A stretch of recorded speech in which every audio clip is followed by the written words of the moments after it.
She kissed a billionaire in front of 100 people, just to get back at her cheating ex.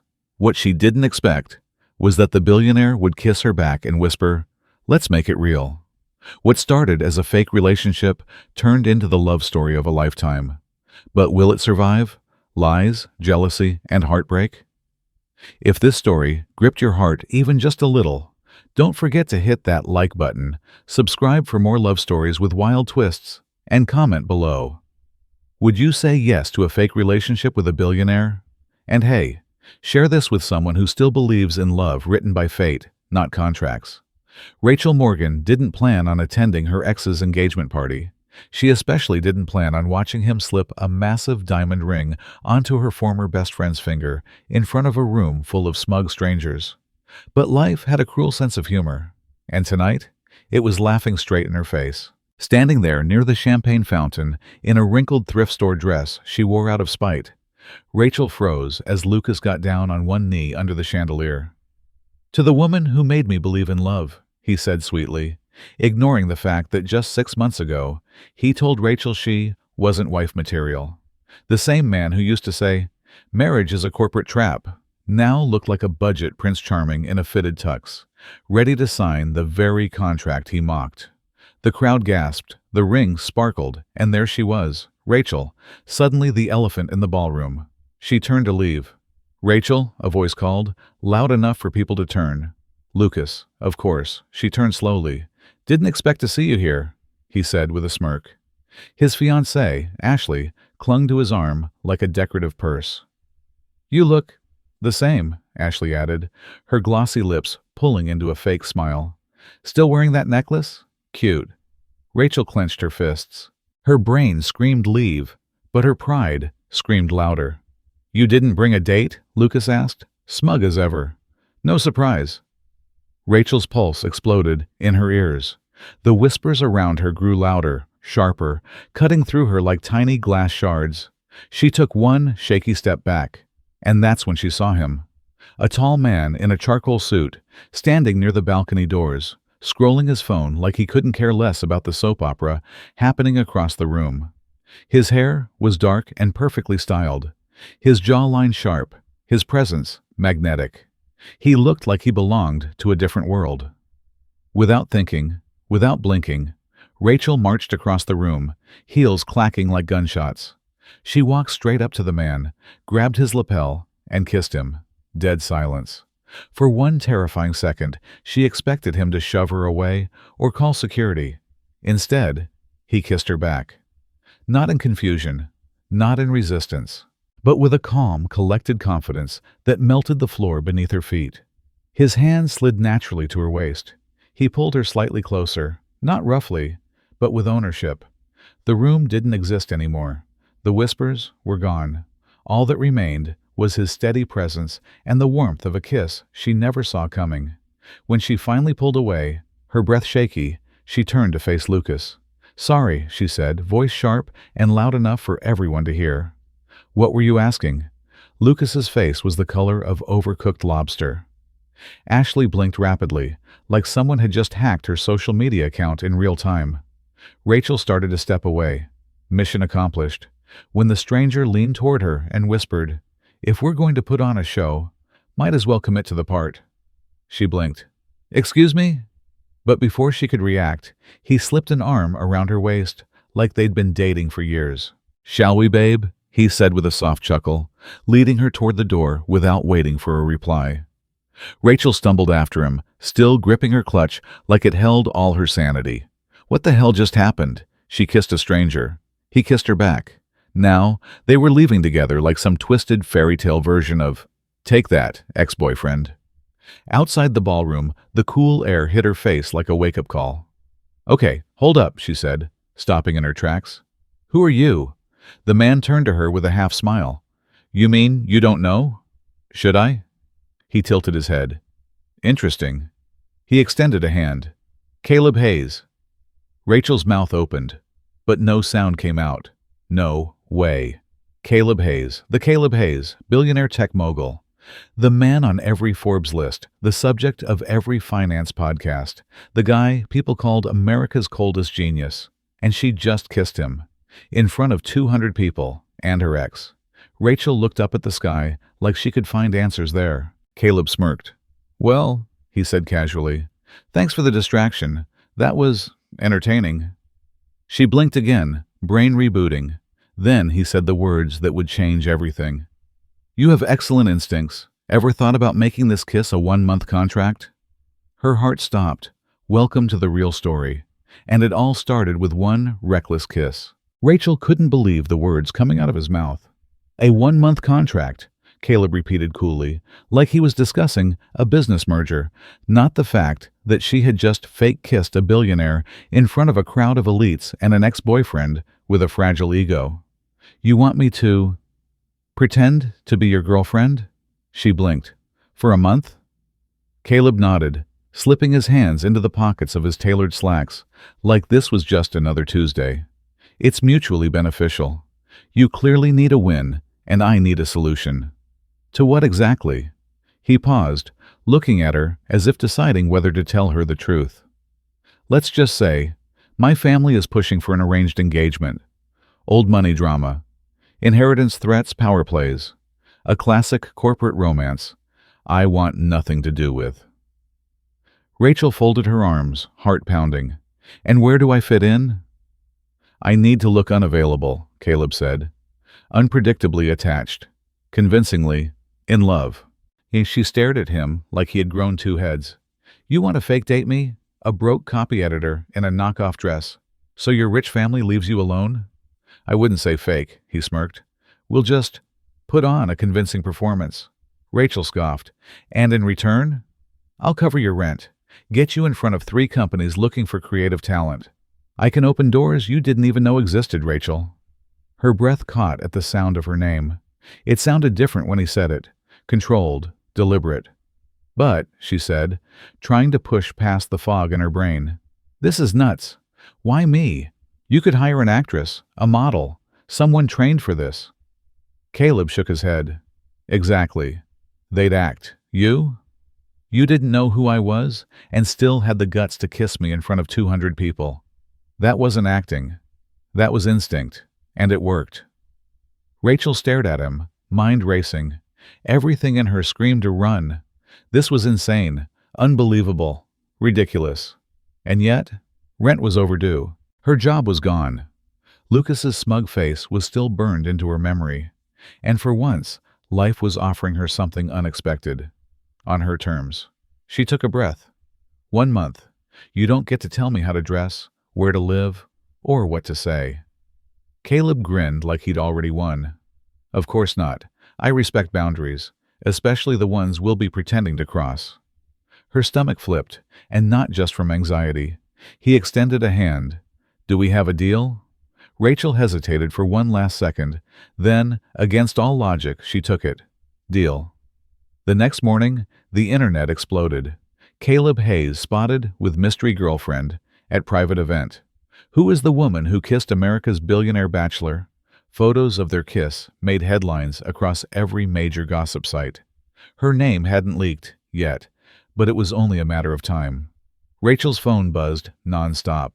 Her old co-workers, college friends, even her landlord suddenly remembered she existed. And in the middle of it all, Caleb sent a 2-word text, "Be ready." She barely had time to reply before a black SUV pulled up in front of her apartment. Caleb stepped out like a GQ cover model, cool, crisp, unreadable. He opened the door for her. "Phase 1 starts now." Rachel blinked. "What's Phase 1? He smiled. "Making them believe you're everything I've ever wanted." And just like that, she stepped into a car she couldn't afford, with a man she didn't know, toward a world she never imagined.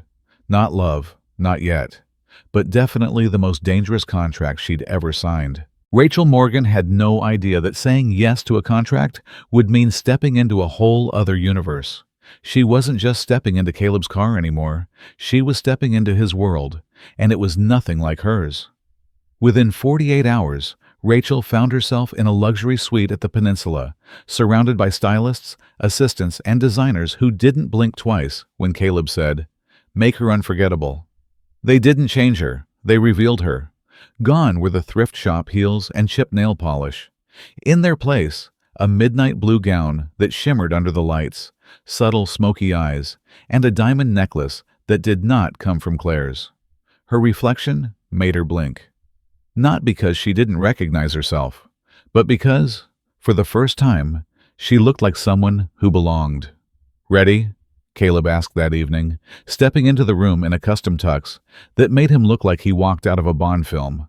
She turned to him, still adjusting her earrings. "I feel like a walking glass of champagne." "You look better than any drink I've ever had," he replied without blinking. "Let's make headlines." The gala was held at a rooftop venue overlooking Manhattan. String lights, flowing champagne, and people who judged net worth faster than handshake grip. But Rachel didn't falter. With Caleb's hand on her lower back and that signature half-smile, she played the part, and surprisingly, she played it well. Reporters called her enigmatic. Paparazzi captured every glance between them. Caleb leaned in just enough to make it look real.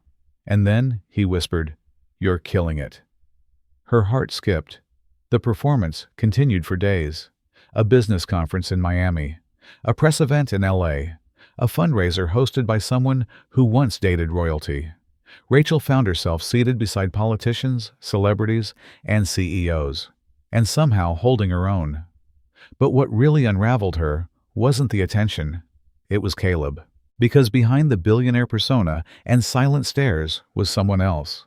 Someone who made sure she had comfortable shoes in the limo, who noticed she skipped lunch and had sliders sent to the hotel room, who slipped a velvet box into her hand one morning without saying a word. Inside, a delicate silver necklace shaped like a crescent moon. "No press, no event, no cameras today," he said. "Just felt like you'd like it." Rachel stared at it, stunned. This wasn't in the contract. "Neither was the way you looked at me last night." Her chest tightened. She brushed it off with a joke. But that night, she sat in bed, holding the necklace, whispering to herself, "Don't fall. This is all fake." And then came the dinner. Caleb's mother, Veronica Hayes, invited them for a small family gathering, which turned out to be a Michelin-star private dining experience with people who made decisions for entire industries. Veronica, elegant and razor-sharp, studied Rachel over oysters. "So," she asked, swirling wine, "what is it about my son that really interests you?" Rachel swallowed hard. Caleb reached over, took her hand, and squeezed. She looked at him. He gave the tiniest nod. She smiled. "He listens. Not like people say they listen. He actually hears you." Veronica raised a brow. "He's always been a selective listener. He's also kind. He doesn't show it. But it's there," Rachel added softly, surprising even herself. The silence that followed was thick. Then Veronica said, "Interesting. You're the first woman he's brought around who hasn't tried to impress me." Rachel exhaled. Survived. As they left the dinner, Caleb turned to her in the back seat. "You didn't have to say those things." "I know," she replied, then added, "but they were true." He stared at her, eyes unreadable. She looked away first. The silence stretched, but it wasn't uncomfortable. It was undeniable. That night, Rachel lay awake, her fingers tracing the moon-shaped necklace. The line between fake and real, blurring fast. Rachel had learned to walk in heels, speak in headlines, and smile under scrutiny. But nothing prepared her for them, Caleb's family. They weren't just wealthy, they were powerful, corporate royalty, titans who ruled boardrooms with a nod and crushed deals with a glance. And unlike Veronica, who had started to warm to Rachel's quiet strength, his father, Alexander Hayes, was a different breed entirely. "Temporary," he said bluntly, during a brunch that tasted more like interrogation than Eggs Benedict. "This arrangement won't last. My son plays games, and you—" He paused, eyeing her. "You're just a piece on the board." Rachel swallowed, keeping her expression neutral. Caleb, seated beside her, said nothing. He stirred his coffee slowly. That silence? It cut deeper than words. Afterward, in the car, Rachel turned to him. "You could have said something." "I don't fight battles I've already won," he replied, eyes fixed out the window. But something had shifted. And then came Olivia, gorgeous, polished, cold. She was the kind of woman who didn't have to raise her voice to strike a nerve. They met at a charity exhibit. Olivia approached Rachel during a lull, wineglass in hand, smile sharp as glass. "So, you're the new arm candy," she said lightly. "You wear it well, this Cinderella thing." Rachel narrowed her eyes. "Excuse me?" "Oh, don't get offended. Caleb has a type, the unexpected. You're just a phase, a pretty one," Olivia added, sipping her wine. "But phases pass, especially when real business starts." Rachel walked away without responding, but the words lingered. That night, as she stepped into the penthouse Caleb had arranged for her, she felt something crack. Not on the outside, on the inside. Was she just a placeholder? A distraction? The gifts, the dinners, the way he touched her lower back when no one was looking. Was it all part of the act? Later, as they prepped for another event, Rachel stood by the mirror, adjusting her dress. Caleb walked in, jacket slung over one shoulder. "You look incredible," he said automatically. She didn't turn. "Is that part of the script too?" He paused. "What?" She faced him now, eyes sharp. "Olivia said I'm a decoration. Your way of flipping the middle finger to your father, am I?" "Rachel, no, really. Let's clear this up. Do I mean anything to you, or am I just another line in your rebellion?" Caleb's jaw tensed. His hands clenched at his sides. "I didn't ask for any of this," he finally said. Rachel laughed bitterly. "Neither did I. But here I am, paraded in front of cameras, dissected by strangers, insulted by your ex, and what do I get from you? A necklace and a few smirks? You knew the deal. I knew the contract. Not that I'd start feeling something." The air between them thickened. Rachel's voice broke. "Tell me the truth, Caleb. Just once. Have you ever been honest with me?" He didn't answer, didn't blink, didn't breathe, just stood there, stone silent. And that silence was everything she needed to know. Rachel grabbed her purse, heels clicking across the marble floor. "I'm done pretending," she said at the door, voice low, shaking. "And I'm done letting you pretend too." She left before he could stop her, before she changed her mind, before she let hope twist her heart any further. That night, the tabloids still praised them. Photos still showed them smiling. The world still believed in the fantasy. But inside Rachel's chest, everything had cracked. The rain didn't ask questions when it fell. Neither did Rachel as she stepped into it, hair soaked, suitcase dragging behind her on the wet concrete. No press, no chauffeurs, no goodbye. She had slipped out of Caleb's penthouse before the sunrise kissed the skyline, like a secret vanishing before it ever belonged. Because some stories didn't need closure, just courage to walk away before you break entirely. The contract had 3 days left, but Rachel couldn't stay. Not after the silence, not after watching him choose pride over honesty. She left the keycard on the marble counter. No note, no last look, just silence, echoing louder than any slam of the door. At exactly 8:02 a.m., Caleb walked out of the bedroom, expecting to see her on the balcony, where she always had her coffee. But the chair was empty, the kettle in the kitchen untouched. He frowned, then noticed the card. He picked it up, looked around, called her name once, twice, nothing. She was gone, and something in his chest caved. But Caleb Hayes was a master at control, at power, at shutting feelings down before they surfaced. So he straightened his tie, walked out, and didn't say a word. Not to his driver, not to his assistant, not even to the cameras that caught his stoic expression as he entered Hayes Global's tower. But inside, it wasn't business as usual, because her laugh no longer echoed in the back seat, because the apartment was too quiet, because Olivia's voice, his father's words, the deal. None of it mattered anymore. He had let the one real thing walk away. Rachel went back to the cafe she used to work at, back to wiping counters and dodging gossip from coworkers who now whispered about the girl who kissed a billionaire. The world hadn't forgotten that scandal, but it moved on faster than she could heal. She poured coffee, smiled politely, and tucked her heartbreak behind cherry red lipstick and a fake laugh.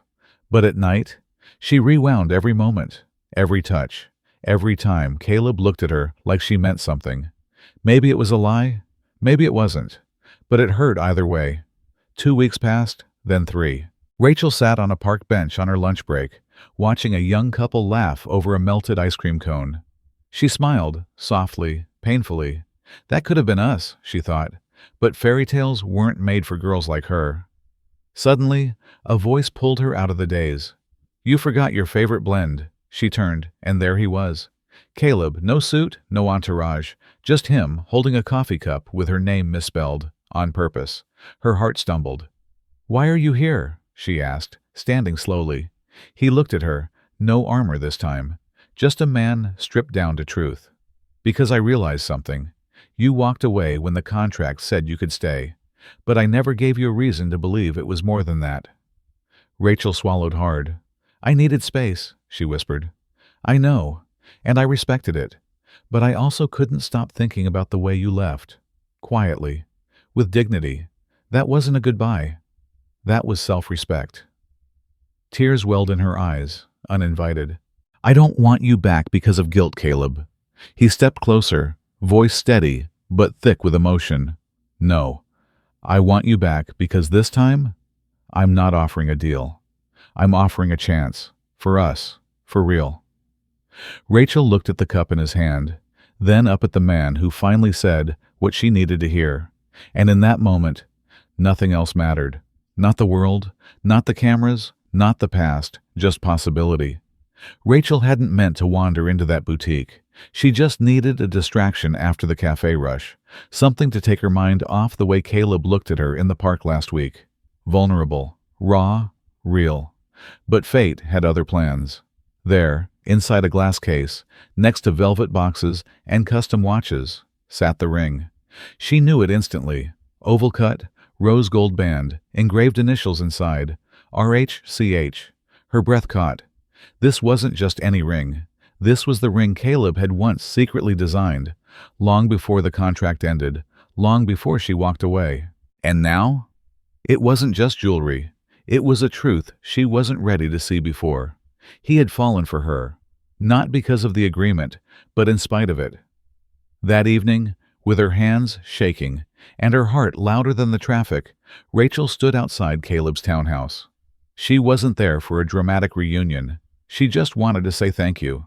For the ride, the fake kisses, the real tears, and then she'd leave. But when the door opened, Caleb was already waiting. Tie loosened, sleeves rolled like he'd been pacing. He blinked, startled, like he wasn't sure if she was real or just wishful thinking.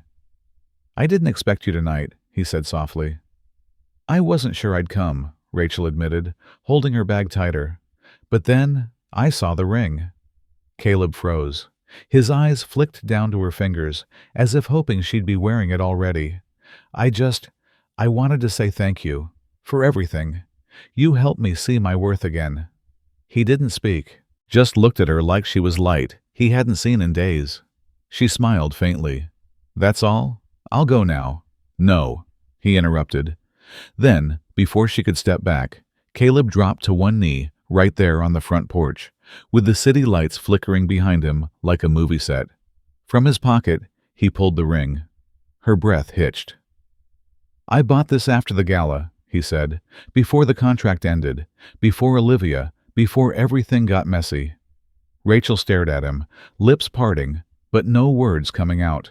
"You kissed me that night to make a point," Caleb continued, voice low but firm. "But when I kissed you back, it wasn't for show. I didn't realize it then, but that kiss, it was real to me. And everything after that, it only made it clearer." He held the ring up. "So here I am, no contracts, no cameras, just me, asking you one question. Will you stay this time? For real?" Rachel stood frozen. Tears stung her eyes, not because she was hurt, but because she had never felt so seen. He wasn't just offering love. He was offering a second chance. She knelt down, hand brushing his. "I don't want the money," she whispered. "I don't want the press. I just want you." Then, through tears, she laughed. "And this time, I'm not acting." He slipped the ring onto her finger. It fit like it had always been meant to be there. The next morning, social media exploded. Photos of Caleb Hayes, America's most guarded tech billionaire, on one knee, in public, outside his townhouse, proposing to a woman the press once called a nobody. But now, they called her his everything. Rachel didn't care about the headlines. She didn't even read them. Because while the world screamed breaking news, she was curled in Caleb's arms, coffee in hand, ring on finger, and for once, everything was exactly where it was supposed to be. The rooftop was lit by strings of warm lights that swayed gently in the summer breeze. The city stretched beyond them, sparkling like it, too, was celebrating their love. Rachel adjusted the white lace train of her dress, not because it needed fixing, but because it still felt unreal. A girl who once cried in a coffee shop bathroom after being humiliated at someone else's engagement was now standing in her own, and across from her, Caleb Hayes, no longer the untouchable tech billionaire, but the man who once whispered, "If we're pretending, let's do it right." Now he wasn't pretending. He was all in. The ceremony was small, no press, no pretense, just close friends, a few family members, even his skeptical father, who finally nodded in approval, and a quiet violinist whose music made the vows feel cinematic. Caleb took Rachel's hand, voice steady, but eyes soft. "I didn't find you through a contract," he said, pausing. "I found you because of fate, and because of one wildly impulsive kiss that turned my entire life upside down." Guests laughed quietly. Rachel smiled through tears. "You showed me how to feel again. You reminded me that the best parts of life aren't in perfect code or calculated risk. They're messy, emotional, human, and I wouldn't trade a single second of it." He slid the ring onto her finger, again. But this time, it wasn't a hidden symbol in a glass case. This time, it was forever. Later that evening, with the last toast made and the music fading into a soft playlist, Caleb led Rachel to the rooftop terrace of their new home. They sat down on a cushioned bench, her heels off, his jacket tossed aside, watching the skyline glow. Rachel leaned her head on his shoulder. "It's funny," she whispered. "All this started because I was trying to get back at someone who didn't love me." Caleb chuckled. "And I was trying to dodge a marriage I didn't want." She smiled, eyes reflecting the city lights. "And we ended up with exactly what we needed." They didn't need champagne towers or cathedral vows. They had each other. They had truth. The camera would fade out here if this were a movie. But life kept going. And so did they. Rachel launched a foundation for young women trying to re-enter the tech world, especially those who'd been dismissed, overlooked, or underestimated. Caleb backed her every step, not just with money, but with belief. At every gala, at every speech, he introduced her not as his wife, but as the woman who changed everything. They traveled, learned to fight fair, burned dinner together, laughed till it hurt. Some nights, they still sat on that same rooftop, hands intertwined, no contracts, no performance, just two hearts that collided in chaos and chose to stay. Sometimes, the most ridiculous choices lead to the most beautiful destinations. Sometimes, a kiss meant as revenge becomes a promise of forever. And sometimes, just sometimes, love doesn't arrive politely. It crashes in, wearing a tux, with a whisper that says, "If we're pretending, let's make it real." So next time your world turns upside down, don't run, don't retreat, lean in. Because that chaos, it might just be fate, dressed as madness. Sometimes, the boldest decisions lead to the most beautiful transformations. This story reminds us that even in moments of humiliation, pain, or feeling like you've been tossed aside, there's still power in reclaiming your own worth.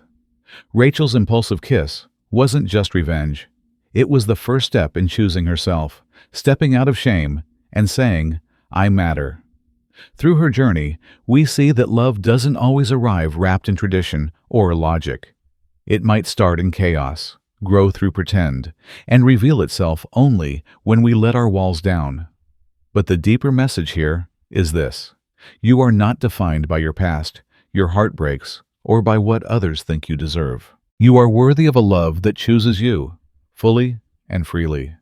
This story also reminds us how essential it is to be honest with ourselves. When we stop pretending about what we feel, what we want, or who we are, real connection begins. If this story made you reflect or feel something real, drop a comment below. Have you ever taken a wild leap of faith that changed everything? Don't forget to like, subscribe, and share this with someone who needs a little hope today.